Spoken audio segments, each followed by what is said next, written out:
Lesson number 1, the Earth in the Solar System. How wonderful it is to watch the sky after sunset. One would first notice one or two bright dots shining in the sky. आसमान कितना अच्छा लगता है जब सूरज डूबने के बाद, जैसे कि आसमान में एक दो डॉट्स जैसे शाइनिंग करते रहते हैं, चमकते रहते हैं. Soon you would see the number increasing. और थोड़े देर बाद और थोड़े डॉट्स इंक्रीज होते जाते हैं.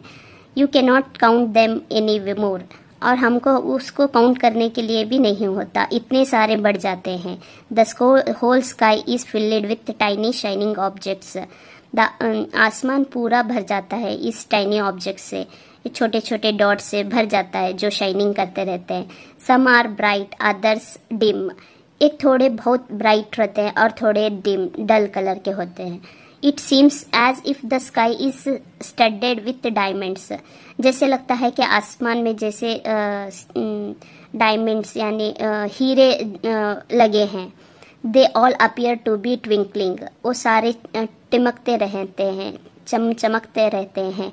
But if you look at them carefully you will notice that some of them do not twinkle as others do.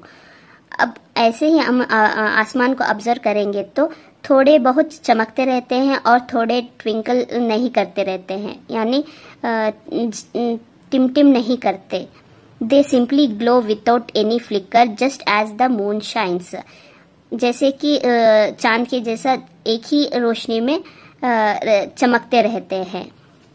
Along with these bright objects, you may also see the moon on most of the days. Objects के साथ साथ हम कई दिनों तक चांद को भी आसमान में देखते रहते हैं. It may, however, appear at different times in different shapes and at different positions. आसमान में हर तरह कभी कभी हर टाइम में रहता है और कभी टाइम में छोटा या बड़ा शेप का बन जाता है और कहीं दूसरे जगहों में पाया जाता है. You can see the full moon only once in about a month's time. पूरा चांद देखना हो तो महीने में एक बार ही दिखता है. It is full moon night और पूर्णिमा. उसको हम पूर्णिमा कहकर कहते हैं. ये फोर्टनाइट लेटर, उसे फोर्टनाइट भी कहते हैं. You cannot see it all. वो हमेशा नहीं दिखता है full moon. It is a new moon night और अमावस्या. उसे अमावस्या भी कहते हैं, जैसे नया चांद उभर आया है. On this day you can watch the night sky best. तब हम आसमान में बहुत अच्छे से उजाला पड़ता है ना, इसलिए बेस्ट नाइट कहते हैं. Provided it is A clear night. जैसे कि क्लियर होके दिखता है चांद का उजाला आसमान में.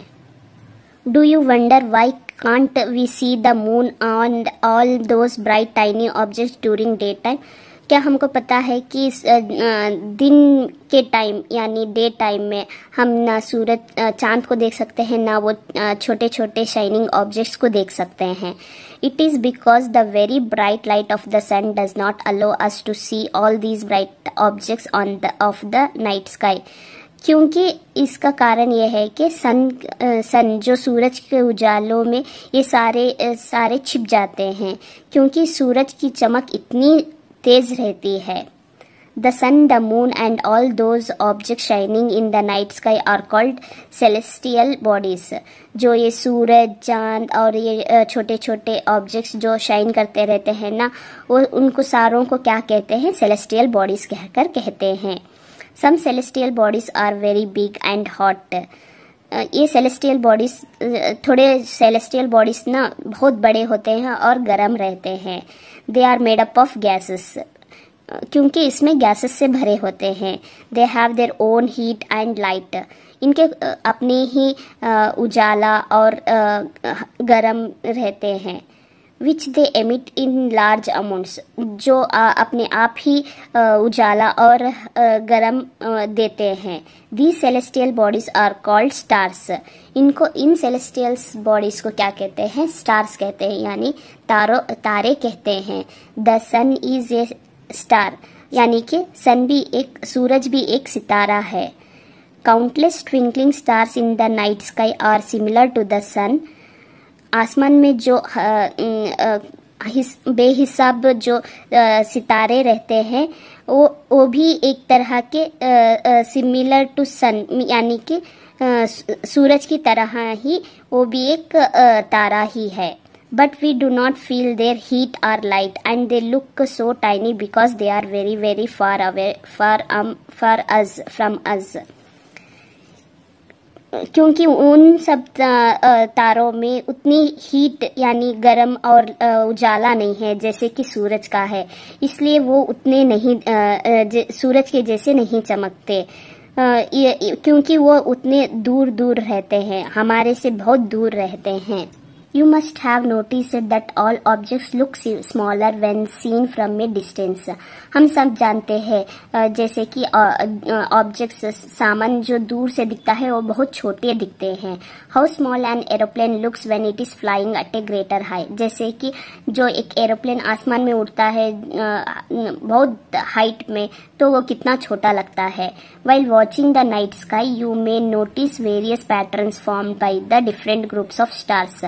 वैसे ही हम जब आसमान में देखते हैं तो ये सारे सितारे जम के अलग अलग पैटर्न्स, डिजाइन्स बना के दिखते रहते हैं. These are called constellations. उनको हम कॉन्स्टेलेशंस कहते हैं. उर्सा मेजर और big bear is one such constellations. जैसे इस पैटर्न्स को एक पैटर्न्स को बिग बियर या उर्सा मेजर भी कहते हैं. One of the most easily recognisable constellation is the सप्त 7 ऋषि सेजस. ऐसे कॉन्स्टेलेशंस को इजीली रिकॉग्नाइज करते हैं जैसे कि सप्तऋषि, जैसे सात सितारे जमे होते हैं ना, इसलिए सप्तऋषि करके कहते हैं. It is a group of 7 stars that forms a part of Ursa Major constellation. एक ग्रुप में ना 7 तारे जम के उर्सा जैसा एक कॉन्स्टेलेशन बनते हैं. Ask someone elder in your family और neighbourhood to show you more stars, planets and constellations in the sky. आप अपने घर में कुछ बड़ों को लेकर पूछो कि हमको तारे दिखाओ आसमान में जो जमी होते हैं, जैसे कॉन्स्टेलेशंस मीन्स सप्त ऋषि के जैसे बने हुए ना, वैसे स्टार्स को दिखाने के लिए आप अपने पेरेंट्स से पूछिए. In ancient times, people used to determine direction during the night with the help of stars. पहले के लोग सारे ना इस तारों को देख के ही रास्ता बना लेते थे. The north star indicates the north direction. It is also called the pole star. जैसे कि नॉर्थ की तरफ अगर एक तारा जाता दिखाई दिया तो उसको नॉर्थ डायरेक्शन करके कहते थे. इट इज इसको है ना पोल स्टार भी कहते हैं. It always remains in the same position in the sky. ये हमेशा एक ही दिशा में रहता है. We can locate the position of the pole star with the help of Saptarishi. ये पोल स्टार का डायरेक्शन कैसे पता चलता है कि सप्तऋषि के थ्रू हमको ये मालूम होता है. Look at the picture 1.1. You will notice that if an imaginary line is drawn joining the pointer stars and extended further, it will point to the pole star. हम अगर आसमान में देखेंगे तो एक लाइन से जमा होगा जो वो जाके pole star means north direction की तरफ एक स्टार रहता है. इस फिगर से पता चलता है कि जैसे नॉर्थ पोल स्टार जैसे पॉइंट्स स्टार पॉइंट्स जम के सप्तगिरी के हिसाब से तो नॉर्थ स्टार हमको पोल स्टार मिलेगा. Some celestial bodies do not have their own heat and lights. थोड़े जो celestial bodies होते हैं उनमें कुछ भी हीट या लाइट नहीं रहता है. They are lit by the light of the stars. वो कुछ और के स्टार से लाइट लेके एमिट करते हैं. Such bodies are called planets. उनको है ना हम प्लैनेट्स करके कहते हैं. The word planet comes from the Greek word planetai. ये वर्ड प्लैनेट कहाँ से आया करके बोले तो ग्रीक वर्ड से यूज किया है, विच मीन्स वंडर्स. मीन्स उसका मीनिंग है वंडरर्स. जैसे the earth on which we live is a planet, जैसे हम जीते हैं ना हमारी धरती अर्थ, वैसे उस प्लैनेट जैसे कहते हैं। It gets all its heat and light from the sun, हमारा जो धरती है उसका सारा लाइट और हीट हमको सूरज से मिलता है। Which is our nearest star, जो हमारा नजदीकी स्टार है। If we look at the earth from a great distance, say the moon, it will appear to be shining just as the moon. अगर हम सूरज चांद के इसमें से हमारी धरती को देखेंगे तो हमारी भी धरती एक तरह का चांद के जैसे ही दिखने लगेगी। The moon that we see in the sky is a satellite. हमारा जो धरती से हम जो चांद को देखते हैं वो एक सैटेलाइट की तरह हमारे धरती पर काम करता है। It is a companion of our earth and moves round it, हमारे धरती के राउंड फिरते रहता है। Like our earth there are 8 other planets that get heat and light from the sun, हमारी धरती के जैसा और 8 प्लैनेट्स है जो उनको भी लाइट और हीट सूरज के थ्रू मिलता है। Some of them have their moons too, उसमें थोड़े हमारे जैसे चांद भी उनको है। The solar system, the sun, 8 planets, satellites and some other celestial bodies are known as asteroids and meteoroids. Solar system में क्या है करके बोले तो एक सोलर सिस्टम में सूरज रहता है, उसके साथ 8 प्लैनेट्स हैं और 8 प्लैनेट्सों के अपने ही थोड़े बहुत सैटेलाइट्स रहते हैं और अलग सेलेस्टियल बॉडीज रहते हैं जैसे कि स्टार्स। उन सारों को है ना एस्टेरॉइड्स और मीटेरॉइड्स कहकर कहते हैं। इस पिक्चर में हमको क्लियरली पता चलता है सन, Mercury, Venus, Earth, Mars, Jupiter, these are asteroids, Saturn, Uranus, Neptune, ये सारे सन के इर्द गिर्द फिरते रहते हैं। Form the solar system. We often called it as a solar family with the sun as its head. ये सोलर सिस्टम जो सन और जो प्लैनेट्स जो अराउंड रहते हैं ना उनको है ना हमको सोलर फैमिली कहते हैं। इन सोलर फैमिली सूरज को हम हेड ऑफ द फैमिली कह करके बुलाते हैं। Sun is the centre of the solar system, सूरज ना सोलर सिस्टम का सेंटर पार्ट है। It is a huge made up of extremely hot gases, ये सारे एक्सट्रीमली गैसेस से बना हुआ है। ये सूरज है ना एक्सट्रीमली हॉट गैसेस से बना है। It provides the pulling force that binds the solar system, ये एक्सट्रीमली गैसेस की वजह से पुलिंग फोर्स यानी ये जो सोलर सिस्टम को बाइंड करने की ताकत है। The sun is the ultimate source of heat and light for the solar system. Main heat and light हमको सोर्स मिलता है से सूरज से, but that tremendous heat is not felt so much by us because despite being our nearest star, दूसरे सारों को इस हीट से बहुत तकलीफ होती है। It is far away from us. The sun is about 150 million kilometer away from the earth. सूरज हमारे से 150 मिलियन किलोमीटर दूर रहने पर भी इतनी हमें गर्मी मिलती है, इतनी हमें हीट मिलती है, इतनी हमें रोशनी मिलती है। Planets, there are 8 planets in our solar system, हमारे सोलर सिस्टम में 8 प्लैनेट्स है। In order of their distances from sun, they are Mercury, Venus, Earth, Mars, Jupiter, Saturn, Uranus and Neptune. All the 8 planets of the solar system move around the sun in fixed path. ये सारे जो 8 planets है सन के fixed path में फिरते रहते हैं। These paths are elongated. ये पाथ ना बहुत लंबे होते हैं। दे आर कॉल्ड ऑर्बिट्स, उनको ऑर्बिट्स करके कहते हैं। Mercury is nearest to the sun, पहला जो सन के नजदीक है वो मर्क्यूरी है। It takes only about 88 days to complete 1 round, वो सूरज को फिरने के लिए ओनली 88 डेज लेता है। Venus is considered as the earth's twin because its size and shapes are very much similar to that of the earth. दूसरा वाला वीनस है, इसे अर्थ का ट्विंस करके भी कहते हैं बिकॉज क्योंकि इसका साइज और शेप है ना सिमिलर हमारे धरती के जैसा ही है। Till recently, August 2006, Pluto was also considered a planet. However, in a meeting of the International Astronomical Union, a decision was taken that Pluto, like other celestial objects, Ceres 2003 discovered in recent past, may be called dwarf planets. हमारे 8 प्लैनेटों में Pluto भी एक planet करके consider किया करते थे up to 2006. After that in 2003 वो इसको डार्क प्लैनेट कहते थे. अभी इनके जानकारी के मुताबिक इंटरनेशनल एस्ट्रोनॉमिकल यूनिट के तरफ से प्लूटो को अब हमने सेलेस्टियल ऑब्जेक्ट करके कंसिडर कर रहे हैं. The Earth is the third nearest planet to the Sun in size. It is the 5th largest planet. It is slightly flattened at the poles. That is why its shape is described as a geoid. Geoid means an Earth-like shape. तीसरा वाला सूरज के नज़दीक है, वो हमारी धरती है.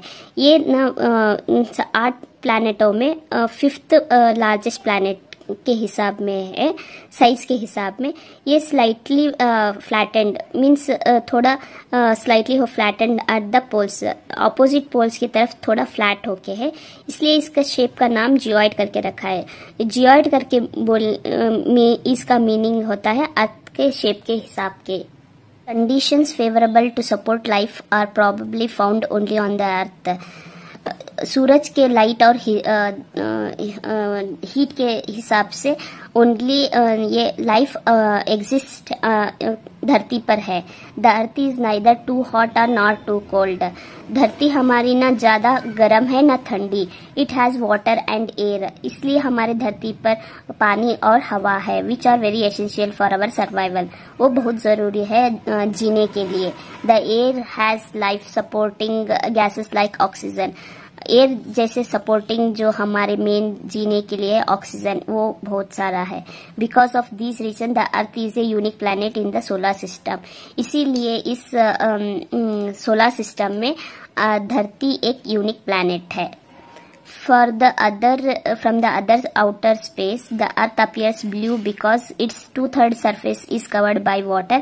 It is therefore called a blue planet.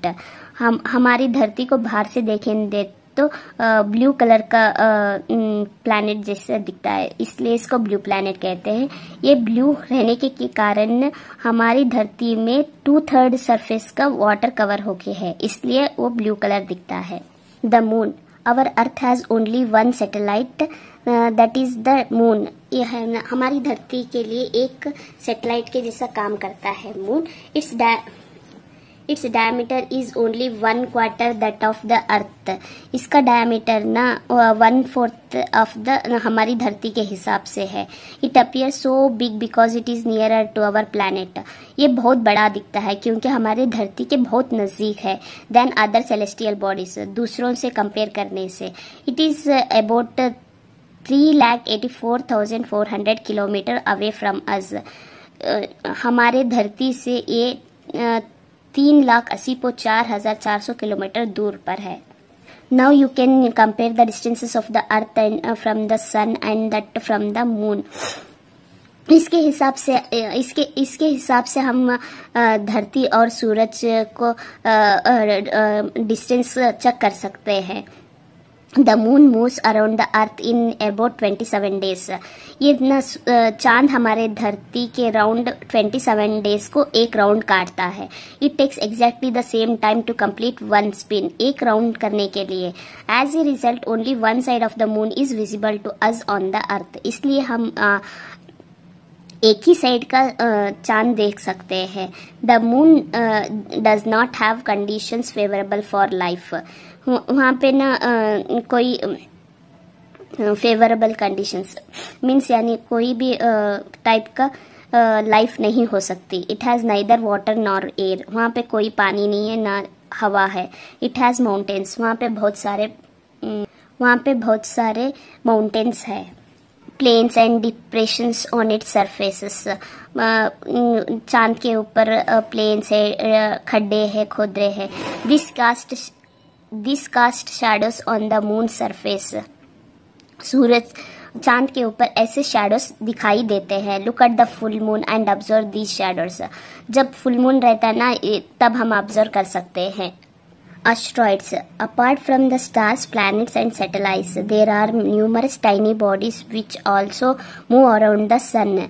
हमारे जो सूरज के इर्द गिर्द जो स्टार्स, प्लैनेट्स और सैटेलाइट्स फिरते हैं, इनके अलावा छोटे छोटे टाइनी बॉडीज भी मूव करते रहते हैं। उन बॉडीज को एस्टेरॉइड्स कहते हैं। They are found between the orbits of Mars and Jupiters. वो सारे ना मार्स और जुपिटर्स के बीच में रहते हैं। Scientists are of the view that asteroids are part of a planet which exploded many years back. ये साइंटिस्ट ने कहा है ये एस्टेरॉइड सारे प्लैनेट्स के एक्सप्लोड्स होने के कारण, बहुत साल पुराने ऐसे एक्सप्लोड्स होने के कारण वो एस्टेरॉइड्स आसमान में फिर रहे हैं। Meteoroids. The small pieces of rocks which move around the sun are called meteoroids. छोटे छोटे पीसेस पत्थरों के जो सूरज के फिरते रहते हैं ना, उसको meteoroids कहते हैं। Sometimes these meteoroids come near the earth and tend to drop upon it. कभी कभी ना ये meteoroids धरती के नज़दीक आके उसके ऊपर गिर जाते हैं। During this process, due to friction with the air, they get heated up and burn. ये फ्रिक्शन के वजह से ये हवे में गर्म होके बर्न भी होते हैं। It causes A flash of light. इसके वजह से एक फ्लैश ऑफ लाइट भी होता है। Sometimes a meteor without being completely burned falls on the earth and creates a halo. कभी कभी ये बर्न्ड होके आधा भी जला होके धरती पर गिर जाता है, जहां वहां पे धरती पर एक होल से जैसा बन जाता है। Do you see a whitish broad band like a white glowing path across the sky on a clear starry night. कभी आपने देखा है कि वाइट जैसा एक ब्रॉड बैंड बना होता है जो आसमान में क्लियरली रात को दिखता है। It is a cluster of million of stars. ये न सारे हैं न मिलियंस ऑफ स्टार से बना होता है। This band is the milky way Galaxy. इस बैंड को मिल्की वे गैलेक्सी करके कहते हैं। अवर solar system is a part of this Galaxy. ये गैलेक्सी में हमारा एक छोटा सा सोलर सिस्टम भी एक पार्ट है। In ancient India it was imagine to be a river of light flowing in the sky. पुराने जमाने में के जैसा फ्लो होते रहते हैं stars. Thus it was named as Akash Ganga. इसलिए ना पुराने जमाने के लोग इसको आकाश गंगा करके भी कहते थे। ये Galaxy is a huge system of billions of stars. ये गैलेक्सी में ना बिलियंस ऑफ स्टार्स जमा है, जैसे clouds of dust and gases. जैसे अबर जैसे बनते हैं ना जो गैसेस के थ्रू, वैसे there are millions of such galaxies that makes the universe. ऐसे गैलेक्सीज हजारों होते हैं, हजारों नहीं मिलियंस के तादाद में होते हैं जो यूनिवर्स को बनाते हैं। It is difficulty to imagine how big the universe is. हमको इमेजिन भी नहीं कर सकते कि इतना बड़ा यूनिवर्स है। Scientist are still trying to find out more and more about it. हमारे साइंटिस्ट अभी भी खोज रहे हैं कि इसके बारे में और से ज्यादा जानकारी करने के लिए। We are not certain about its size but we know that all of us, you and I, belong to this universe. But इतना जानते हैं कि हम कितना ये यूनिवर्स कितना बड़ा है करके नहीं जानते। बस हम इतना जानते हैं कि हमें इस यूनिवर्स के एक छोटे से हिस्से हैं।